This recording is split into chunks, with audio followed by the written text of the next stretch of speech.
सवाल है नारायण सिंह जी का। ये पूछ रहे हैं कि बिहार में मेरे बड़े भाई के द्वारा अपने टाइटल से अधिक जमीन, कहने का मतलब अगर ये जमीन है तो अगर ये 50 उनको बेचना चाहिए था तो उससे वो ज़्यादा बेच दिए मान लेते हैं, या पूरा बेच दिए। अगर वो बेच दिया है, अतिरिक्त बेची गई जमीन की जमाबंदी मेरी स्वर्गीय पिता के नाम पे है। अब ये पिता के नाम पे और बड़ा भाई उसको बेच दिया, मोटेशन एक बार रिजेक्ट हो गया है, तो अगर आप फिर ऑब्जेक्शन लगा देंगे तो फिर ये मोटेशन जो है वो रिजेक्ट हो जाएगा। अगर मान लेते हैं फिर भी किसी कारणवश अधिकारी के द्वारा अगर वो आपका मोटेशन कर दिया जाता है ना, तो आपको क्या करना है? पहला काम DCLR में केस फाइल करेंगे, ठीक है, या अनुमंडल में जो भी आपका आप जो है वहाँ पे जमीन संबंधित विभाग देखते अधिकारी, वहाँ केस फाइल करेंगे।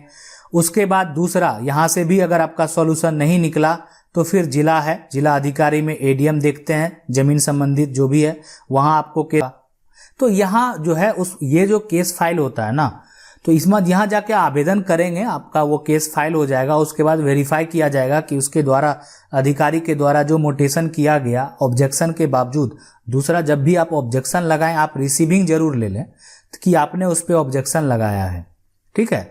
तो ऑब्जेक्शन लगाने के बाद भी अगर कर दिया जाता है तो आप DCLR में मोटेशन अपील का केस फाइल करेंगे, और वो मोटेशन अगर ऐसा किया गया है उनके द्वारा तो बिल्कुल टूटेगा, ठीक है। अगला सवाल है कि मेरे दादाजी के नाम से सिकमी दखल के रूप में 9 डिसमिल जमीन था। हम लोगों के पापा का आपसी सहमति से बंटवारा हुआ 2000 ईस्वी में। हम अपने हिस्से की जमीन रजिस्ट्री जमीन मालिक से करवाए और दाखिल खारिज के लिए आवेदन दिए, लेकिन CO ने नहीं किया क्योंकि उस जमीन का वासगत पर्चा मेरे पापा के बड़े भाई ने 9 डिसमिल का बना लिया है। जो है वहाँ पे बैंक जो है यहाँ पे डेट से जालसाजी, बैक डेट से पूरी जालसाजी से। अब आगे क्या करना पड़ेगा? देखिए, सबसे पहले जो वासगत पर्चा है अगर उसको आपको जिला से जो है जिला अधिकारी के द्वारा आपको रद्द करवाना पड़ेगा, और इसके लिए आपको जिससे आप जमीन खरीदे हैं उसके द्वारा प्रयास करना पड़ेगा। तो 2 ऑप्शन होता है, एक तो आप जिला अधिकारी से, दूसरा सिविल कोर्ट से आप वासगत पर्चा जो है अगर वो इलीगल तरीके से बनाया गया है तो आप उसको रद्द करवा सकते हैं, ठीक है। अगला जो सवाल है ये पूछ रहे हैं कि बंटवारा के बाद दाखिल खारिज का जो है महत्व है। बंटवारा के बाद जो है ना, बंटवारा के बाद दाखिल खारिज ही होना चाहिए।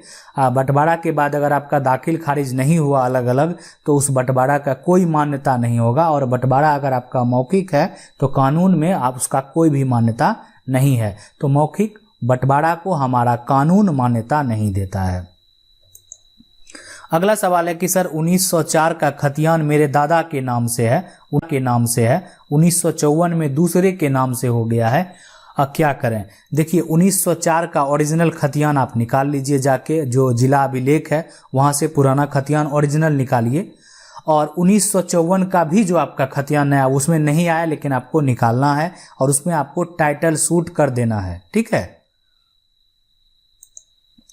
अगला जो सवाल है ये है कि 2 ब्रोदर में एक ब्रोदर मर जाए तो उसके संपत्ति ब्रोदर के पास जाएगी या 4 सिस्टर के पास जाएगी? नहीं, देखिए, संपत्ति में उस चारों सिस्टर का मतलब जो है 2 ब्रोदर है उसमें एक भाई अगर मर गया ना, मतलब अगर 2 भाई है, अब 4 सिस्टर भी है तो उसका भी अधिकार है, ठीक है। लेकिन ऐसा नहीं कि अब ये जो अगर मान लेते हैं इनका डेथ हो जाता है तो इनका शेयर आपका भी होगा, इनका भी होगा, इनका भी होगा। हाँ, इनके द्वारा अगर सिस्टर के द्वारा नो ऑब्जेक्शन लगाया जाता है तो सिर्फ भाई का ही होगा, ठीक है। अगला सवाल है कि फादर की संपत्ति जो है संपत्ति बेटी भी ले सकती है ब्रोदर को रहते। पिता की संपत्ति में हमारा कानून जो है अब उसमें सख्त हो गया है, उसमें बेटी को भी समान अधिकार दे दिया, ठीक है। बेटी को भी जो है, अब ये आपका जो नजरिया है वो सोचने का अलग हो सकता है, लेकिन आज भी अगर बात करें जो बेटी है वो एक तरह से दूसरे घर चली जाती है, और उनका जो एक तरह से ये रीति रिवाज है, कानून नहीं है। रीति रिवाज और कानून में तो अंतर है ना। तो अगर बेटी चाहेगी कि आपका प्रॉपर्टी में जो पिता की प्रॉपर्टी है या उनका पैतृक प्रॉपर्टी है उसमें हक लेना तो ले सकती है। उसके बाद अगर फादर का खरीदा हुआ संपत्ति है तो फादर देना चाहेंगे तो दे सकते हैं, नहीं देना चाहेंगे तो नहीं दे सकते हैं। वो बेटे को भी देना चाहेंगे तो दे सकते हैं, बेटी को भी देना चाहेंगे तो दे सकते हैं। तो वो डिपेंड करता है, फादर का खुद का अपना अर्जित संपत्ति होगा तभी ऐसा फादर कर सकते हैं। ऐसे बेटी चाहेगी तो संपत्ति में हिस्सा ले सकती है। अगला सवाल है कि सर अगर पिता के 2 बच्चे हैं और जमीन बच्चे ना बेचकर उसके जमीन बच्चे ना बेचकर उसके पिता बेचे हैं तो क्या दाखिल खारिज के समय बच्चे का होना जरूरी होगा? देखिए, अगर पिता के 2 बच्चे हैं और जमीन बच्चे ना बेचकर अगर उसके पिता ही बेचे हैं तो दाखिल खारिज में बच्चे का होना कोई जरूरी नहीं होगा। हाँ, बच्चा ऑब्जेक्शन लगाएगा, उसको ऐसा लगता है कि पिता के द्वारा जो बेचा गया संपत्ति है वो गलत है, सही नहीं है।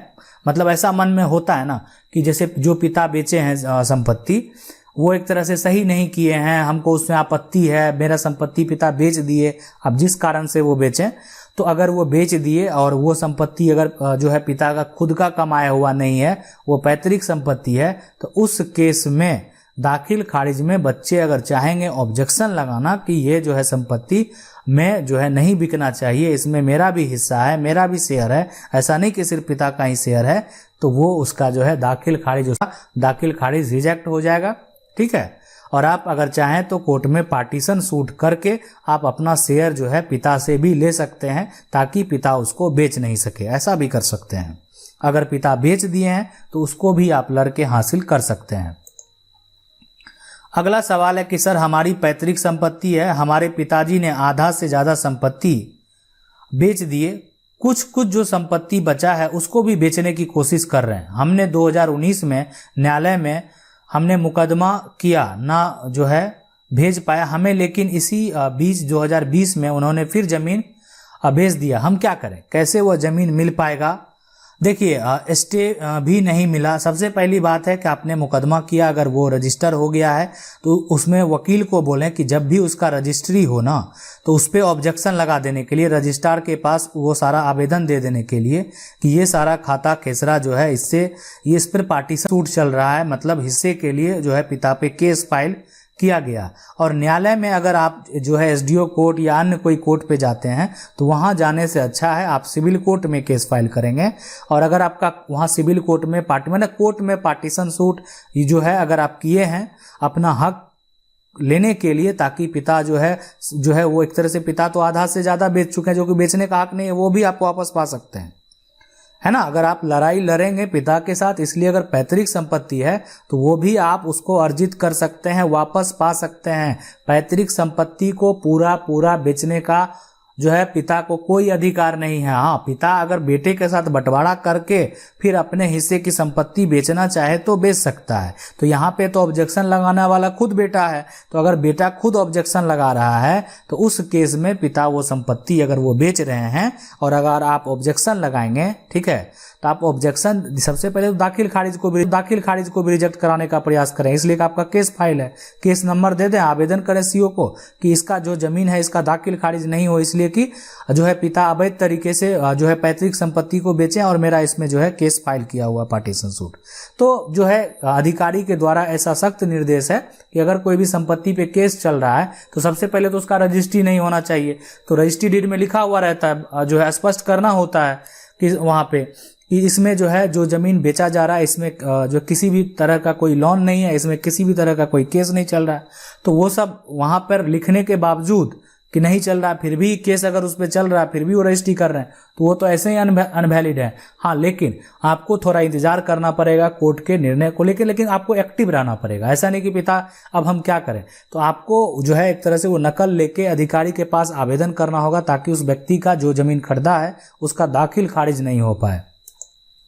अगला सवाल है सर, जब एक पिता के 2 या 3 बेटे हो, कोई बेटा सिर्फ अपने हिस्से की प्रॉपर्टी रजिस्ट्री करा ले, तब भी अन्य भाई ऑब्जेक्शन कर सकता है। देखिए, अब यहाँ पे पिता के 2 या 3 बेटे जो भी हैं, अब रजिस्ट्री आपने ये स्पष्ट नहीं किया कि सिर्फ अपने हिस्से का प्रॉपर्टी रजिस्ट्री किससे करा ले। पिता से अगर रजिस्ट्री कराता है कोई बेटा या पोता तो शून्य माना जाएगा, है ना। पिता से अगर शून्य कहने का मतलब क्या है, हो सकता है दाखिल खारिज भी हो जाए लेकिन वो वैलिड नहीं है, कानून में जाएगा, तुरंत टूटेगा। मतलब संपत्ति का अधिकार आप ब्लड रिलेशन में कर रहे हैं, तो ये तो यहां से ही वो एक तरह से वॉइड है, शून्य है, उसका मान्य तो है ही नहीं। तो लेकिन ऐसा नहीं कि रजिस्ट्री नहीं होगा, रजिस्ट्री तो होगा ही, लेकिन रजिस्ट्री मान्य नहीं होगा। रजिस्ट्री तभी मान्य होगा जब उसका दाखिल खारिज होगा। दाखिल खारिज में अगर कोई ऑब्जेक्शन लगाता है वहां पे, तो दाखिल खारिज या आप अपने हक के लिए अब जो है वहां पे कर सकते हैं। लेकिन आपका तो हक तो बनता ही है, लेकिन अगर आप एक तरह से फैमिली से ही रजिस्ट्री कराते हैं, पिता से कोई बेटा रजिस्ट्री करा ले या ऐसे करा ले कि ये आप मेरा हिस्सा है, तो ये बिल्कुल नहीं होगा। ये अगर दूसरा बेटा कानून में जाएगा तो वो रजिस्ट्री जो है ऐसे ही टूट जाएगा। आशा करते हैं वीडियो अच्छा लगा होगा। वीडियो अच्छा लगा वीडियो को लाइक जरूर कर दें। चैनल को पहली बार देख रहे हैं सब्सक्राइब करके जो बेल आइकन है उसको जरूर दबा लीजिए। मिलते हैं अगली वीडियो में, तब तक के